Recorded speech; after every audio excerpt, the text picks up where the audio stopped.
Welcome to Raw Female, a podcast that offers an unfiltered look at women in midlife. We're your hosts, Kris and Allie.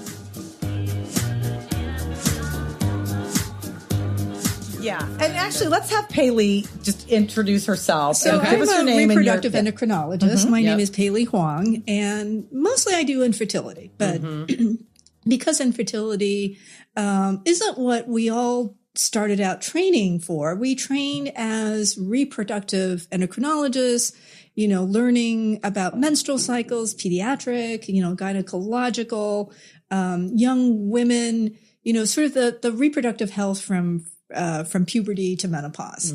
But because of our clinical practice, most people want to come and see us for infertility. That's usually what most people end up doing for a living when they are trained in reproductive endocrinology. But actually, we're supposed to be experts in everything from puberty to menopause.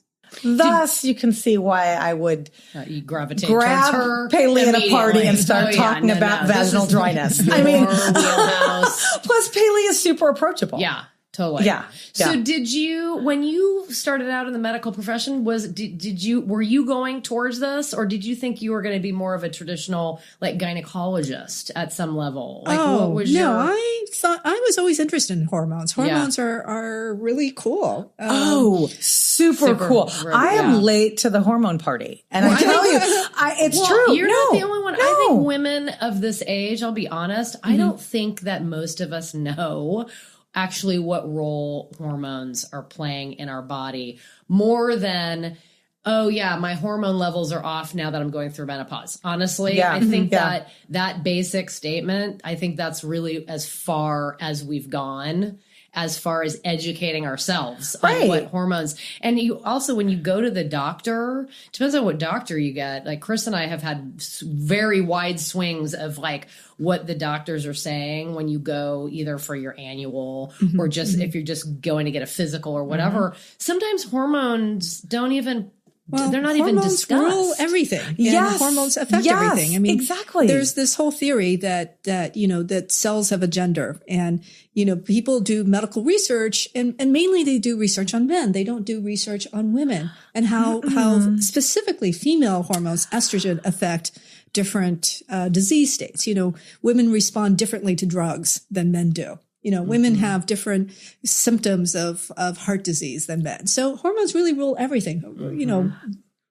Hormones are cool. Yeah, exactly. And what do you think about sort of the state of hormone education and therapy for women? Because I've got to say, in our demographic, what do you think we should be doing? Because Kris, you just had this. You had a gyno visit because she was what she likes to call shopping for a gynecologist. I was shopping for a gyno because mine had retired, and I was also having all these symptoms. I was fatigued, hair loss, dry skin, cold, slightly hoarse. I had all these things, and in my shopping for a gyno, one gyno said, that's perimenopause, because I'm still getting my period. That's perimenopause, and I'm not going to do anything with your hormones because that's a moneymaker, and we don't do that. And basically, grin and bear it. Yeah, good luck. Okay. I went, then I had a thyroid issue, which prompted me to go to this older than the hills endocrinologist. Who I have learned a shit ton of information about male. As well. Like 80 years old, right? I have learned so much about the endocrine system. And I'm a Googler, so I do Google, right? And then I bring it in, and he has all day in the world to talk to me, and he's super into it, and he was much more interested in getting me to those symptoms to feel better and to kind of let's dig into what is going on in your body hormonally. So those were two very different, reactions. One was a younger female, one was an older male with very two very different reactions. Well, maybe it's also what they were interested in. You know, maybe the younger female is a traditional OBGYN who has many, many patients and, you know, has 5 minutes to spend with you. And maybe the older physician just happens to be more interested in the aging process or something like that. Well, and he was an endocrinologist, whereas the gyno was a, you know, a 42-year-old general gynecologist. What do you think? So I guess the question in there for me, just listening to all of that would be, there's always two things that are happening. Either you're having these symptoms and your doctor's basically saying, deal with it, like eat better, exercise or whatever, because this is what's happening to you. Or there's, here's the creams that you're going to slap on. And those come with all you're going to get cancer. Like these are the two, if I'm not in the field, because I'm not, these are the two big that's it. I got this A and I got B. I kind of feel like if this was a man's disease, or not a disease, but if this was happening to a man, we'd have all kinds of research and data. Yeah. Right. So I guess there's two questions in there. One, is that all we have is A and B? And then two, what do you think it will look like in the future for women in going through menopause? Like, is this going to change, or what should it look like? Because I feel like we're going through this, and I don't think anything's changed since our mothers have gone through. Well, I don't menopause. think, I think things have changed because there have been trends of either putting everyone on hormones because you need replacements because, you know, you're deficient if you don't have as much estrogen or progesterone as a younger woman versus, you know, swinging to the extreme of all these drugs will cause cancer and increase your risk. And none of it prevents Alzheimer's and none of it prevents heart disease or osteoporosis. And now I think we've swung somewhere in between. So you're right. There are the two extremes of no treatment versus, you know, take everything under the sun.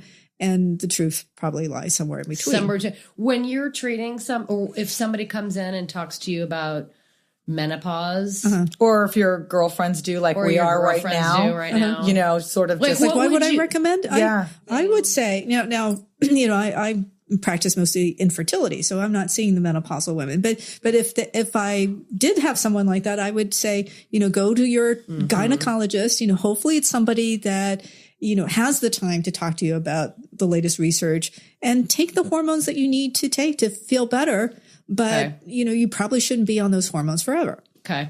How old are you? Can I ask you that? Yes, I'm 55. Sure. You guys are the same Look age. at her. Yeah. Did you go through menopause? Can I ask you that? 51, 52. Yeah. So 55 is old for going through menopause.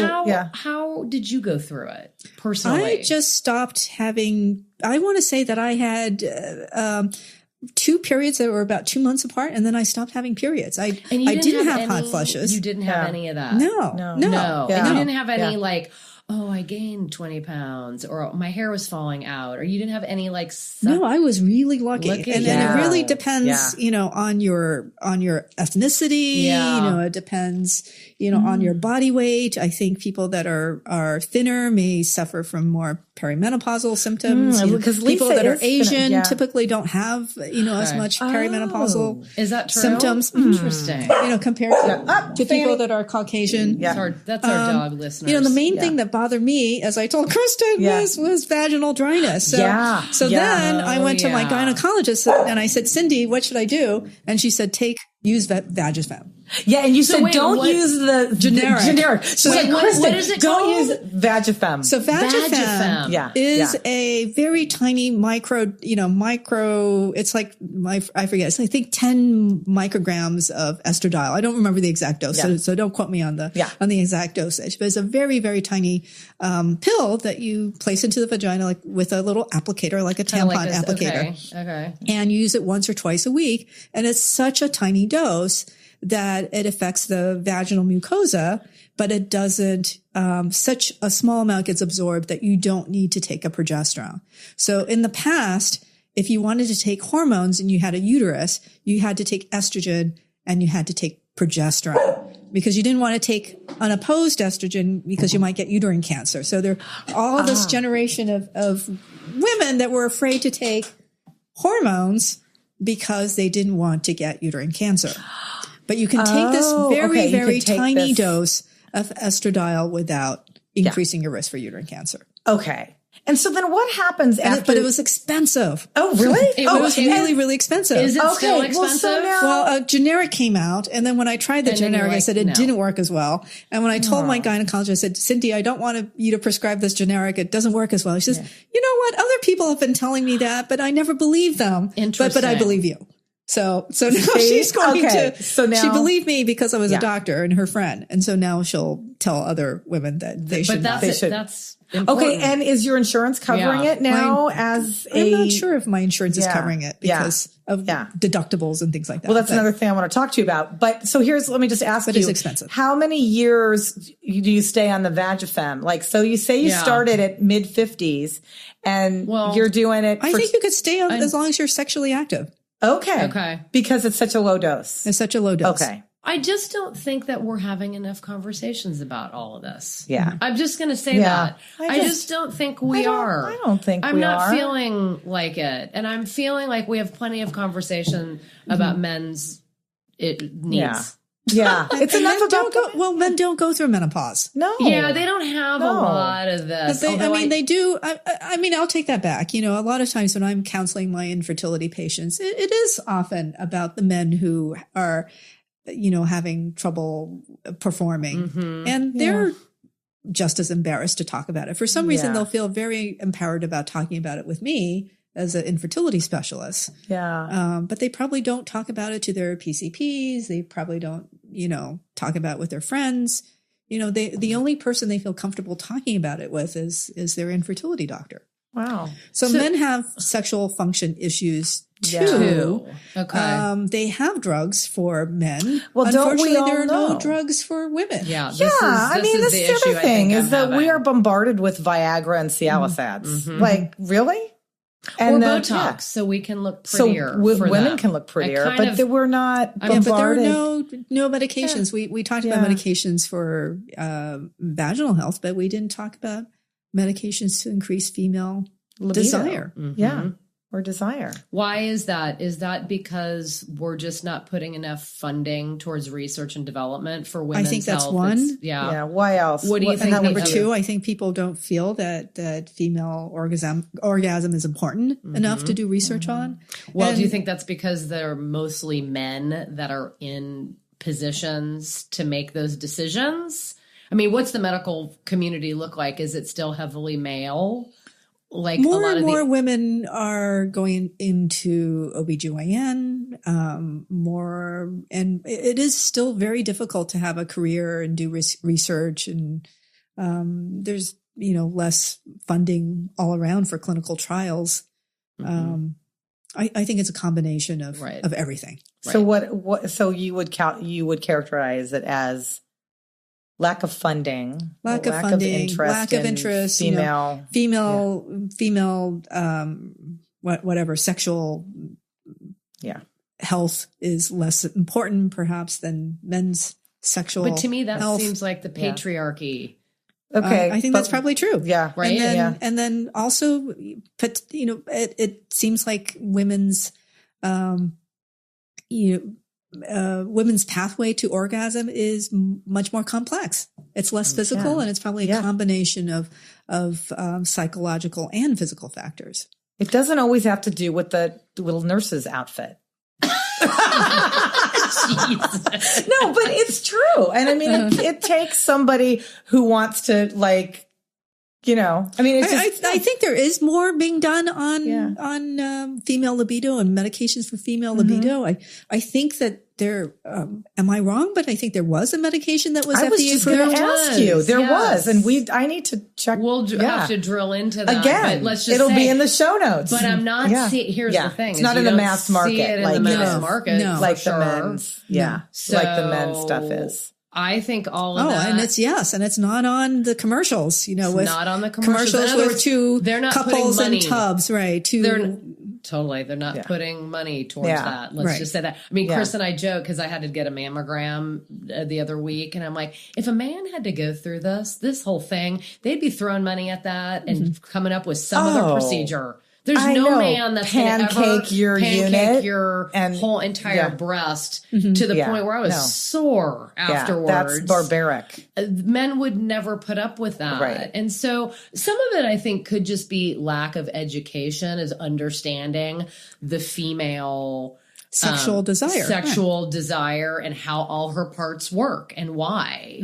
And I think that needs to change. And that's one of the, again, going back to our podcast, is like, these are the open discussions we all need to start having, and just asking these questions, I think, are super important. It's super important for my daughter. And they're asking questions. Yeah. What does infertility look like at this kind of this older demographic? Like, are you seeing primarily IVF patients? I mean, I know you guys do like surrogacy and a lot of other different things. Can you just touch upon what you think for the like mid to late 40s, as I'm guessing, where the age ends? Are you seeing women in their 50s that are trying to? Well, we discourage women over in their 50s for trying to become pregnant because they're very, very high risk. And so I think that's one. The younger generation understands that because they realize, or they've been educated to the fact that fertility will end. There's still women that are, 49, 50, 51 that just have no clue that their reproductive lifespan is coming towards an end, and that it's less likely. There are people that still think that they can go on forever. And they can have a baby at any age, but so you need to do a little talking, like that education, right. That must be a difficult conversation. Well, it can be very difficult if someone's in denial that they can be youthful looking and healthy at 51 and not be able to produce any healthy eggs. What do you suggest for somebody who's that age? Do you offer any other alternatives? Do you go into like the adoption, or do you have any other alternatives at your practice that you pivot them into at that point? We talk about adoption because, obviously if I've had friends with adopted children that have been amazing parents and have had amazing children. Donor egg is available for women that are, in their, I would say mid 40s to late 40s, and they can have children using donor egg, which has been a game changer in the field of reproductive medicine, because we used to have to tell people this is it. You can't have any children past the age of 43, 44, because it just was not biologically possible. But now through use of frozen donor eggs or fresh donor eggs, women could be parents at any age. But then the question is, should you be a parent at 52, 53? If, number one, your health is going to be at risk, or if you're going to be a parent that will pass away before your child reaches adulthood. And so there's the ethical issue of how old can you be? Where do you step in? Do you get involved with those discussions with your patients? Do you feel like it's kind of your role to have those conversations as well, or no? Well, I do stress. I stress mainly the physical limitations of being an older parent. About the higher risk of developing preeclampsia, which can be preeclampsia is like life-threatening high blood pressure where women can seize during labor and die, have a stroke and die, or diabetes or bed rest. So there's the physical limitations of being pregnant beyond a certain age. So if you stress the physical part, then you're stepping away from the discussion of the ethical issues of raising a child when you're not going to see them past their 18th birthday. So if you become pregnant at 55, you'll be, in your late 60s by the time your child is 18. You may not see that child through high school. There are programs that will take women up to age 55 for egg donation. But our cutoff is 51.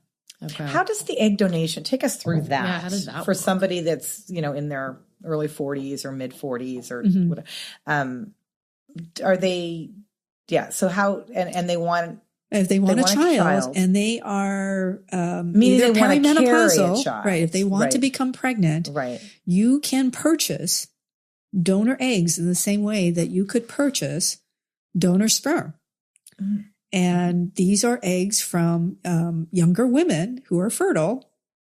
And these eggs are thawed and fertilized with either your partner sperm or a donor sperm. And then you are on hormone therapy to make your uterus more receptive. And then a embryo, which is created in the lab, is placed back into your uterus. So it won't be your egg, genetic egg, but it will be your partner sperm or donor sperm, and you're carrying the pregnancy. And what are your numbers like on that, your success rates? Oh, the success rate can be anywhere from 50 to 70%, based on whether or not you use frozen eggs or whether or not you use someone's eggs that have been stimulated and retrieved from another person simultaneous to you going through therapy to prepare your uterus. Oh, okay. So we call that fresh egg donation, when someone else is simultaneously going through the process for the egg retrieval and then the embryo transfer into yourself. And we call it frozen donor egg when the eggs are purchased from an egg bank and then thawed and then placed back into your uterus. Okay. Are you seeing more women interested in this option? Yes, as time goes many. By? So many people are interested in using frozen eggs because they realize that it can be easier and more expedient, more efficient to use an egg donor from an egg bank. Because you don't have to recruit a donor. You can just pick someone from an egg bank and look at their profiles and look at their ethnicity. Just like the sperm banks. Is there a stigma to that? Because in my head, I'm thinking, oh, sperm donor, that feels like it's been going on forever. Just the volume of sperm. Is a volume of sperm out there. Right. But the egg donor seems... I don't know. I just feel like, ooh, I've never heard of anybody. I don't even know anything about it in my head. I am sure that you have friends who have conceived through egg donation. You probably don't even know. I probably don't even know. Cool. Right. But why would they not? I think women I'm not sure. Why wouldn't they tell people? Do you think that's commonplace? Well, I think it's commonplace. You think it is common that they're not? So I asked a friend of mine who is my age, and I said, I don't understand why more people aren't upfront about using infertility techniques to conceive their children. Right. What is the big deal? You know, people go on social media. They post what they had for lunch. They're posting their vacation photos. They post more than that. Yeah, I'm going to tell you that right now. Yeah, they're posting all sorts of things. Totally. Why are they not talking about the fact that they did IVF? And then look at all these celebrities that have twins. Everyone is having IVF. Every single celebrity that you see out there who, miraculously has conceived twins, they did IVF. So why is it that they have to pretend they didn't do IVF when everyone knows that they have had treatment? And my friend said, as an infertility patient, she said, well, you feel, not that she felt embarrassed, but you feel stigmatized, like something's broken. So she said, I felt broken. I felt, that, I didn't, I know that she did some kind of treatment because she has twins, but and she's described to me going through IUIs and things like that. But she described as not wanting to, to tell the world that there was something wrong with her. And I said, but it's a medical condition. There's nothing wrong with you. See, this is again, I think is circled around female sexuality and sort of this. So we have all these people that are getting pregnant and having twins, and some of them are getting pregnant and having twins at 49 and 51. So, clearly there's no biological way that, all these older celebrities. Or you're doing some and so they are most likely using donor egg as well as IVF, because in order to IVF just means that you're creating, you're fertilizing an egg and a sperm in a petri dish and then incubating the cells in an incubator. So whatever process, probably the older celebrities are using donor egg, but nobody wants to talk about that. And I agree that, the whole donor sperm, thing is so common. Single women are using donor eggs, gay women are using donor eggs that I don't even, require that they meet with a counselor. I still require that my patients meet with a counselor if they're using donor egg, just because I want them to have some idea of how to talk about this with their children, or some way of processing this in their mind so that we'll feel completely comfortable with it. Yeah. And this is the last taboo, is talking about the fact. Is talking about with using your, a donor with egg. your Using a donor children egg. or just in Yeah. general? No, in general. Just in general. Yeah. Okay. Yeah. That's interesting. How long has the donor egg thing become mainstream? Not talked about, but I think donor eggs have been used for a very long time, mostly among family members, so that if you couldn't conceive, you would recruit a family member, a younger sister, for example, to be the egg donor. And so perhaps there are families that have had children created in this way. And again, perhaps it's not talked about. Right. Can you imagine if Lisa would have asked me for an egg? Oh, that would have... Would you have said yes? Thrown the whole family would you have off. said yes? God, no. Oh. Lisa? No. No, I don't think it's Lisa. I think it's like, that's a great question. That is such a great question. I don't know. It depends on where we were at that time and what stage of life probably and why. Yeah. So, I mean, in those cases, obviously meeting with a counselor is important because you don't want people to feel absolutely coerced into doing that. But I highly doubt somebody would care if, can I borrow some of your sperm? I don't know. Do you think they have the same weight? For me, it's the same principle. The same principle. What would stop me on an egg would stop me on a sperm. Okay. But that's just me. Like the same, this is just knee jerk. What is in my brain right now? I listened to this really fascinating NPR story about a woman who found out that her father was a sperm donor. Did you? That was what's her name? The new book that she wrote. Yes, Shapiro. Yes, Danny Shapiro. Danny Shapiro. And what I think is that these taboos are going to be swept away. Yeah. With the whole idea that anyone can find out these family secrets through DNA sequencing. And so I think this will be, and so it's very fascinating. Back in the day, I'm not sure when this author was born, but I'm guessing 1940s, 1950s. Yeah, I'm not sure, but back then, donor sperm was very secretive. That was secretive. Yeah. Yes. What else are you seeing in the IVF realm that's kind of moving forward faster than either you thought, or that's just trending, or however transgender individuals have come to have children with us, so they are identifying as a different gender than they were born with, but they still want to have children. So individuals that want to have a child, but then they have to stop their testosterone treatment. Interesting. In order to carry a baby, or the opposite, people that have to stop their estrogen treatment to be able to produce sperm. How are those success rates? Great. It works just as well. It works just as well, regardless. Yeah. I find that so interesting. But the individuals have to stop their hormonal treatment. So in other words, they have to kind of make a decision. Right. They have to pause. They have to pause. Yeah. And then they just re-pick that up? Do you then circle back to them afterwards, or then do you know what happens to them afterwards? Have any of them decided to stop their own path and just I assume that they do. They go back to their original. Go back to their treating physician to resume their hormone treatments. Right. We were reading last night that you championed for insurance to cover a lot of the infertility. I think Massachusetts has always been a leader in the field of state mandates for fertility treatment. But yes, I do want more people and more states to cover that. Yeah. Because honestly, I would feel terrible if I could only provide treatment to a small subset of people that could afford fertility treatment. Right. So what is it is a medical disease. Yeah, so it's not that people choose to be childless. It's a medical condition. Right. So what is the state of insurance's interplay with infertility? I want to say there's 13 states currently that have some type of state mandate, but not all the states have the same coverage. Okay. All right.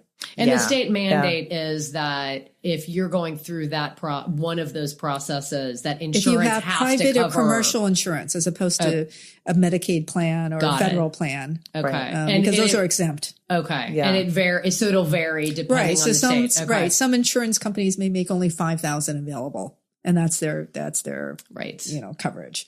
And other insurers will cover up to 6 cycles of IVF. So Massachusetts has the most robust fertility mandate of all the states. Why do you think some of these other states are lagging? I think they don't have the root support. The story goes that some state legislator's wife had infertility, so that was her. Yeah. That was empathy her prompt. Yeah, right. Or it becomes thing. something personal. Yeah, right. Exactly. At that level. Okay. Yeah. So for the patients that are in their mid 40s and older that are coming into your practice, like the older woman, what is your protocol for them? Is each case different? Each case is different, right. just to be as honest as possible and say, let's see what's possible and look at your hormones and ovarian reserve and see if it's possible for you to have a baby. And if it's not, hopefully you'll be open to other alternatives like donor egg or adoption. And, if it really is a case that they're 51 and older, then we have to turn them away. There are a few programs that will take women up to 55 for IVF treatment with donor eggs, but the risk really does go up for your health. Is that just the United States or is that kind of worldwide? Or there's some countries that are like... Possibly there are countries out there that will do anything. Yeah, right. But in the field, that's the general... The general practice, rule is that as a woman, you cannot...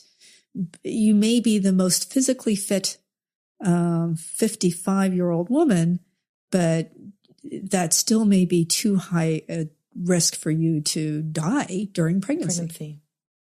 Right. Okay. Interesting. Can I just add, this is kind of a specific question, but this was my bias. So my bias, like if I was thinking, Kristen, you're pregnant. And then I would think, what is my biggest risk? That my egg isn't all like there. Genetically normal? Yeah, genetically normal. That's a good way to put it. Or that my uterus, my body can't support a pregnancy. And if it's the egg, why are the later eggs genetically? Why is that are they? Yes. More? Yeah. So why? eggs are. Why is that? Because the eggs that you have now are the eggs that you were born with. And so over time, the DNA, right? Yeah. The DNA is bombarded with all sorts of, free radicals or the DNA breaks down. So I saw that weed you smoked in high school. No, which but you that didn't. which I didn't. So the DNA breaks down. And so the eggs that you have now, even if you were to be pregnant, are genetically abnormal. They have, and so the embryo would most likely be at risk for the wrong number of chromosomes, and that embryo would either miscarry, or you would not become pregnant, or you might find out later that this was an abnormal fetus that you're carrying. Right. Okay. I mean, it could be normal, right? But it could. Okay. So then the uterus. Sorry, let me just ask. But yes, the uterus the uterus can be. The uterus doesn't have an age. Oh, it's right. So it's the egg. Timeless. Yeah, the uterus is timeless. But on the other hand, the maternal body, the older that you are, the higher the chance for you to have heart disease or develop diabetes. There are certainly certain pregnancy related conditions which are worsened. You might necessarily have diabetes now, but pregnancy the hormones of pregnancy will bring about diabetes. So you may not have high blood pressure now, but there are certain pregnancy hormones that will increase your chance of developing higher and higher blood pressure. If you are a woman, let's say you're a woman in her mid 30s who doesn't have any interest in children, would you suggest that she freezes her eggs in case later on she decides to change her mind? Would that be is that something that you guys possibly? Yes, I talk to lots of women about freezing eggs, but it's something that has resulted in pregnancies. We're just not sure how many, because there's so many eggs frozen with women who will never use them, either because they still don't want to have a child without a partner, or they became pregnant at a later age. Okay. So the data isn't probably there. Yes. To know. And then not everybody's eggs are good after they're thawed. So I'm very careful to tell people that just because you froze eggs doesn't guarantee a baby. Right. But it guarantees one more than not freezing. Well, it just gives you a potential backup plan. Yeah. It's almost like a backup plan. It is a little bit. Right. Yeah. Exactly. Right. And it also gives you the option, if you don't think you want kids, and then all of a sudden you think you want kids, like, well, that's the backup we're talking about. Are you seeing women come in as single women coming in and wanting to IVF with a sperm donor, like if they're older and they just decided not to get married, or they didn't have? Oh, certainly, it's a lot less expensive and easier, less invasive to use donor sperm. Right. Sure, I always talk about that as to everyone who wants to come in and freeze their eggs, is to say, this is a lot easier and less expensive than freezing their eggs. Wait a minute, I don't understand. Do you mean if they want to become pregnant now? If they're 35 and they're coming in to freeze eggs, I'll say, okay, you can freeze your eggs, but there's no guarantee that you're going to become pregnant with these frozen eggs. Right. And it's going to cost, this amount of money. Or you could use donor sperm. Right. As an alternative, which is cheaper. And less expensive. But do you see the backup question to that is, are you seeing less of a family dynamic, or trending towards less of a family dynamic? In other words, the husband and wife come in because they can't conceive. Are you seeing single women? Are you seeing more single women now coming in saying, I want to have a child on my own. I don't even need a man, a partner, or whatever in there? Are you seeing a more of a trend? Right. I am. Oh, you are. That? Yes. Okay. So women are doing that on their own. When did you start seeing, like, how has it trended to you over the last? I've seen women in their middle. I mean, I used to see only women that were like 39, 40. Now I'm seeing younger women in their middle 30s who are saying, I always wanted to be a mom, and I haven't found anyone. I'm ready to.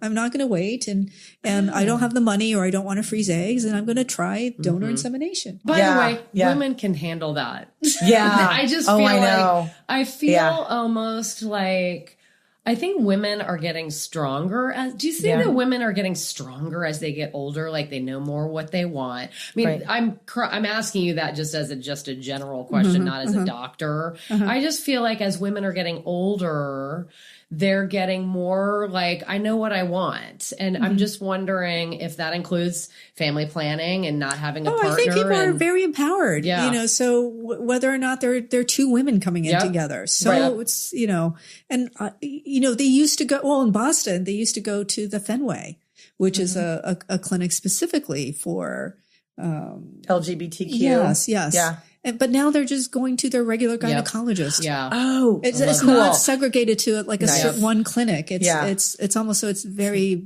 mainstream and widely acceptable. So are you in the medical community? I'm sure you guys get together in the medical community across the country. What is your, I know you champion for women in general, and I know you champion to get the insurance. That was part of one of your initiatives. Are you trying to get that outside of just the Massachusetts state? Like, what is your mantra for helping champion for women outside of the IVF and all of that? I'm taking baby steps myself. I'm taking baby steps. So I was at the American Medical Association, and we just wanted to get a resolution passed by the AMA that defined infertility as a disease.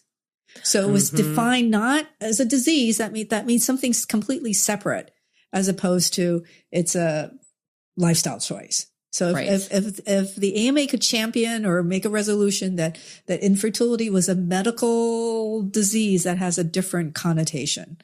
So I testified about that. Okay. And that was for the AMA, the national organization. Right. And a couple of years ago, I was on Capitol Hill and I visited, our various senators. I saw Senator Markey pass by, although I didn't get to speak to him. I stopped by Senator Elizabeth Warren's office and a couple of other representatives. And we did, as a group, I think, help pass a bill, that said that veterans, U.S. veterans that get injured during the war, or injured in service, I should say, because we are not in active war, I think. But if they got injured in service and they needed IVF treatment, that the government would pay for it. So it's a small step. The government doesn't pay for IVF yet. Oh, okay. But because a bunch of doctors, from this group called the American Society of Reproductive Medicine, we made we got together, we called on all these Congress people and we said, we want you to support this bill. It passed. So you're kind of okay, this is our foundation. Right. This was the first little hurdle. We passed it. So what's your plan moving forward with tackling,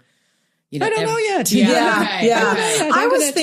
I've tried to get in with, at the American College of OBGYN. So I'm going to try to do different, so one organization that I belong to is on a national level. So I don't know that I can do a lot on the national level. I'm part of the Massachusetts Medical Society. So that's on a very local level. And I'm going to try to, get organized with advocacy for OBGYNs because actually the OBGYN community is a very big advocate for women's health issues. Are we making headway in women's, just as a sweeping statement? No, I think we're going backwards. Yeah. You mean in terms of our taking away funding? Yeah. And going backwards. And, one by one, the states saying, well, now we can legislate, whether or not abortion is legal or not. I think we're going backwards. We're going backwards. Yeah. And on the side, you're playing piano. Yes. So are you doing that? How did that start? Did you start, you weren't professional at any point? No, I wasn't professional. Okay. I wasn't professional. But sounds like you're fairly accomplished. Well, I can say that from what I've read.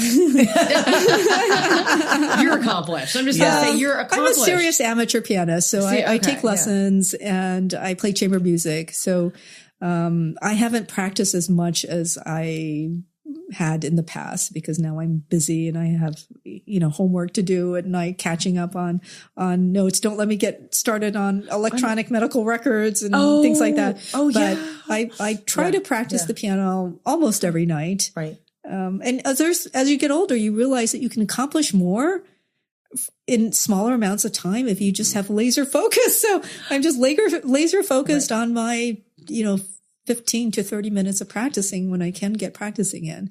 And somehow I've managed to get by on that.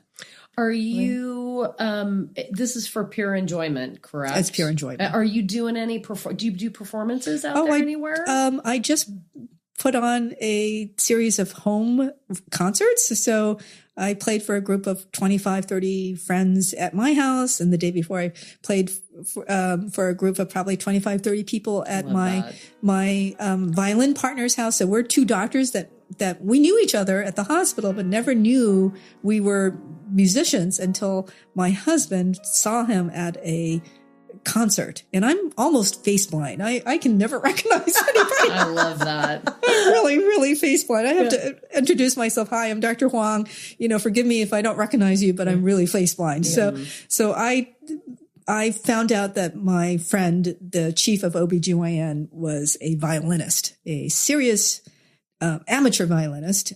He studied when he was young with Isaac Perlman at the Juilliard preparatory school. Yeah.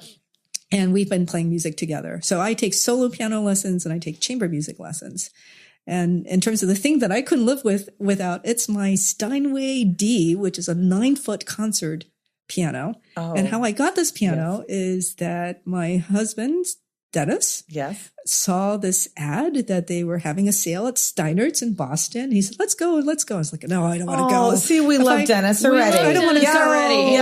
If I go, I'm going to want to get one and I can't go because we can't afford it. He's like, oh, let's just go. So I was like, okay. So I go and there was a reconditioned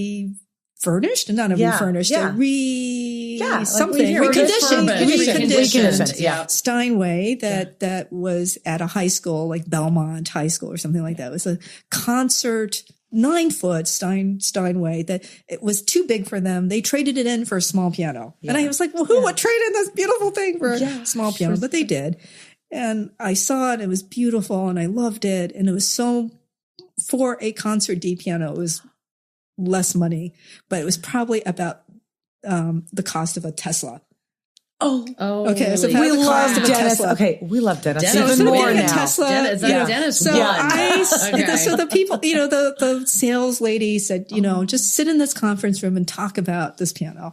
And I was like, oh, we can't afford it. Did you play it? Yes, of course I played it. Yeah, no, I mean, but before you sat in the conference room. Yeah, so it's like, go into this conference room, take as much time as you need. Okay. I was like, no, we can't. This is like college tuition. This is like 1 year's college tuition. This is like, this is like a cost of a Tesla. Can't do it. Oh. So I go home. I was like, I need willpower. I'm going to go home. No, I can't do this. This is too much money. Go home. The Steinert's people called Dennis up and I said, you know what? We'll ship the piano free to your house. We'll pay for the shipping. You keep it for 2 weeks. And if you don't like it, we'll take it back. They know what they're doing. And I said, oh my God. Never let go of that. I said, oh my God, this is like a puppy. Like, it's like you get a puppy. You're giving rid of that. You take this puppy for 2 weeks. You're not going to give the puppy. No way. Piano comes to my house. No, of course. And of course, I can't. You can't not give back. So this is the Steinway. thing. If you had one thing to like. I love my Steinway piano. Oh my God. It is because I've always wanted a Steinway piano and I have friends with Steinway pianos and they're not even as they can't even play the piano all that well and they have Steinway pianos and it makes me sound wonderful. I never knew I could play legato and so beautifully, smoothly. It makes you sound wonderful. This piano makes me sound wonderful. So, this is the my God, current thing that I can't live without. Oh, that's awesome. How long has the Steinway been in your home? Since Thanksgiving. Yes. Congratulations on the Steinway. Yes. That's nice huge. job, Dennis. Nice job, way. Dennis. We give Dennis some kudos. I think Yeah. that's an actually great note to end on. Thank you. Oh my gosh. Welcome. Paley, thank this you has been so much awesome. for your time. We have tons more to talk about, of course. Yes, I could tell you stories till the I know. We're having you on again. Don't you worry. Yeah. You're No, coming back. exactly. Thank you so much for your time. welcome. Really appreciate it. Take care. Pei-Li wanted to remind listeners to check with their doctors before starting any medication. Please note, Kris and Allie are not medical professionals. Don't forget to join our email list at rawfemale.com. We'll let you know when episodes drop. And also, please rate and review us wherever you get your podcasts.